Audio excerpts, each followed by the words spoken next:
Este gran explorador había nacido en Extremadura, España, en 1475. Como muchos aventureros de la época, llegó a América con la flota de Enciso, cofundador de Antigua y más tarde de Acla, Panamá en 1516. Partió de Antigua en busca del Mar del Sur, del que había oído hablar.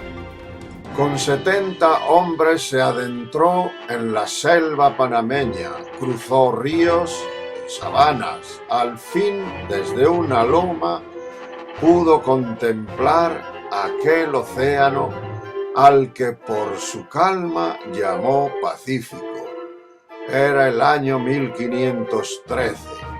Más tarde le acusaron de independentismo y algunos cargos más, todos falsos. Le ejecutaron en 1519.